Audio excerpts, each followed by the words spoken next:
गुरु तो जीवन में होना ही चाहिए, जो सन्मार्ग दिखावे, जो सन्मार्ग की प्राप्ति करावे। गुरु बिन भव निधि तरई न कोई, जो विनंति शंकर संग हो। बिना गुरु के भव सागर नहीं पार लगने वाला। ब्रह्मा और शंकर जी के समान भी कोई ऐश्वर्यशाली गुरु है और श्रेष्ठ परमात्मा नहीं मिल सकता अगर उसने श्रेष्ठ गुरु नहीं बनाया। गुरु तो होना ही चाहिए। काहे भैया, हम कैसे माने हमारे लायक है? हमारा मन किसी पे जमता नहीं है, तो गुरु किसको बना लें? जय जय जय हनुमान गोसाई, कृपा करहूं गुरु देव की नाई। अगर श्रेष्ठ गुरु नहीं मिलता है तो इसको बनाना है हनुमान जी को। बोले हनुमान जी महाराज की जय। देखिए भैया, एक शब्द के कई अर्थ होते हैं। एक हनुमान होता है हनन करने वाला, एक हनुमान होता है हनन करने वाला, एक हनुमान छुट्टी भी होता है। छुट्टी निकली होती है हनुमान।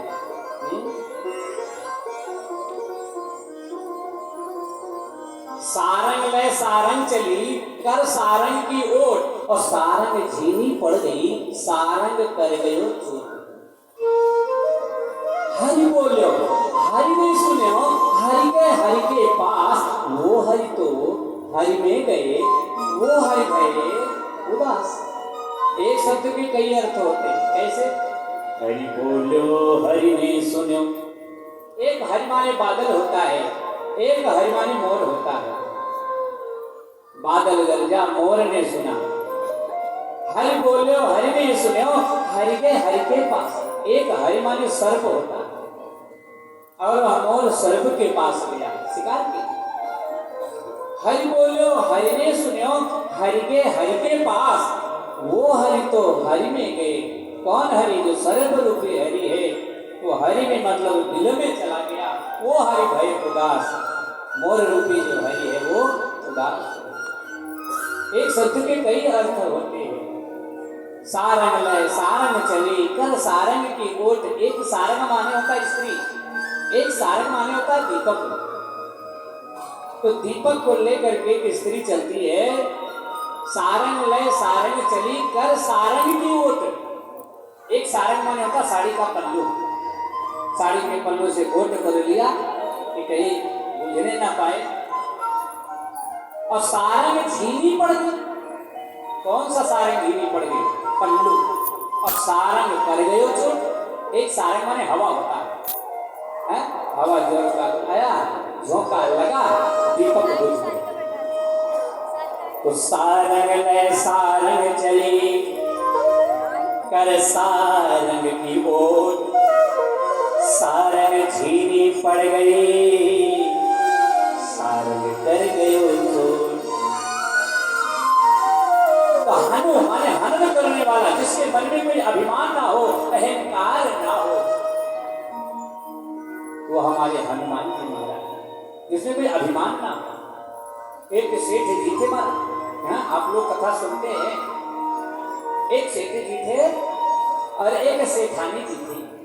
भगवान की कृपा से दोनों को नहीं दिखता था, न सेठ जी को न सेठानी जी को। लेकिन वाह सेठ जी की कृपा, जब तक कोई एक ब्राह्मण इनके घर में भोजन नहीं कर लेता तब तक ये दिन भर भूखी रहती है। जब तक कोई एक ब्राह्मण इनके घर में भोजन नहीं कर लेता।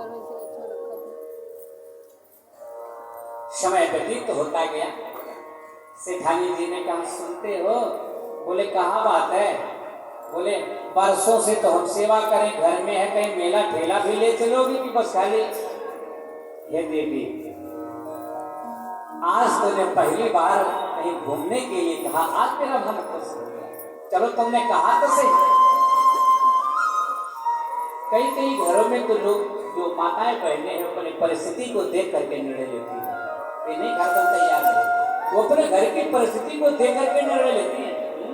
बहुत समझदार होती है।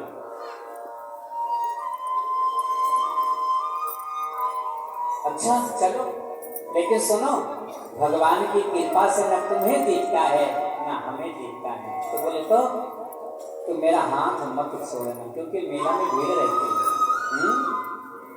मेरा हाथ पकड़ के रखना।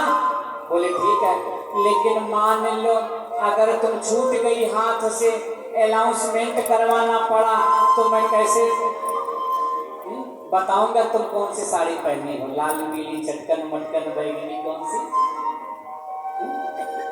मुदा हूं आंख, कहता हूं कच्छ ना।